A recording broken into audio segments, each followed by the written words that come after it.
মজাদার চাপা শুটকি ভর্তার রেসিপি নিয়ে আজকে আপনাদের সবার সামনে চলে আসলাম। এই চাপা শুটকি ভর্তা যারা পছন্দ করেন আজকের রেসিপিটা তাদের জন্য। আসসালামু আলাইকুম, রিমার শখের রান্নায় আমি রিমা আপনাদের সবাইকে ওয়েলকাম করছি। চলুন এই চাপা শুটকি ভর্তাটি বানানো শুরু করা যাক। এখানে আমি 6টা শুটকি নিয়েছি। শুটকিগুলোকে পানি দিয়ে খুব ভালোভাবে পরিষ্কার করে নিয়েছি। শুটকির আঁশগুলো ছাড়িয়ে নিয়েছি। এখন একটি প্যান বসিয়েছি, প্যানটা গরম হয়ে গেলে এখানে আমি আস্ত রসুন দিয়েছি, 4টা কোয়া করে নিয়েছি, সাথে 2টা দেশি পেঁয়াজ নিয়েছি মিডিয়াম সাইজের। এখন খুব ভালোভাবে ভেজে নেব। ভাজা হয়ে গেলে এক সাইড করে নিব। এখন কিছুটা সরিষার তেল দিয়ে শুটকিগুলো দিয়ে দিব।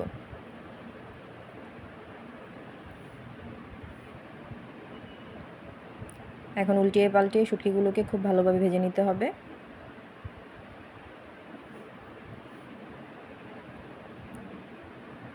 শুটকিটা ভাজা হয়ে গেলে পেঁয়াজ আর রসুনের সাথে মিশিয়ে দিব।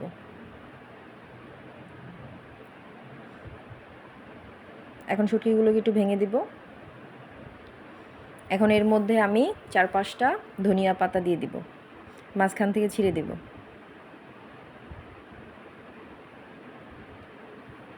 এখন চুলাটা অফ করে দিব। প্যানটা চুলা থেকে নামিয়ে ভর্তা বানাতে চলে যাব। একটা পাটার মধ্যে এখানে 10-12টার মতন শুকনা মরিচ আছে। শুকনা মরিচগুলো ভাজার দরকার নেই। শুকনা মরিচগুলো ধুয়ে সাথে স্বাদ মতন লবণ দিয়ে মরিচগুলোকে একদম মিহি করে বেটে নেব।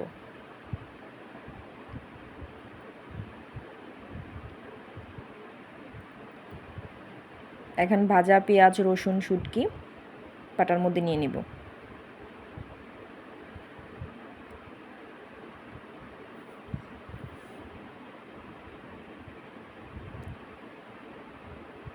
এখন খুব ভালোভাবে মিহি করে বেটে নেব।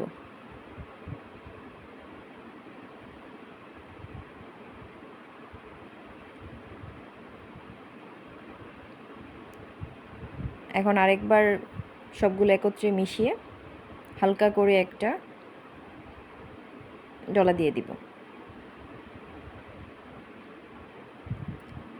এখন হাত দিয়ে মাখিয়ে ভর্তাটা উঠিয়ে নেব।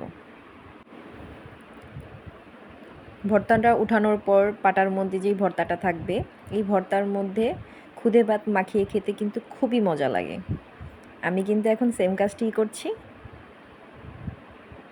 খুদে ভাতটা খুবই গরম, তাই আমি খুব ভালোভাবে মাখাতে পারছি না। আপনারা ভাতটাকে একটু ঠান্ডা করে তারপরে মাখিয়ে নেবেন। আমার খুদে ভাত মাখানো শেষ। এখন আমি প্লেটে উঠিয়ে নিব। এই তো আমার ভর্তাও রেডি। যারা আমার মতন এই চাপা শুটকি ভর্তাটা পছন্দ করেন তারা অবশ্যই এই ভর্তাটা বাসায় ট্রাই করবেন। ধন্যবাদ সবাইকে।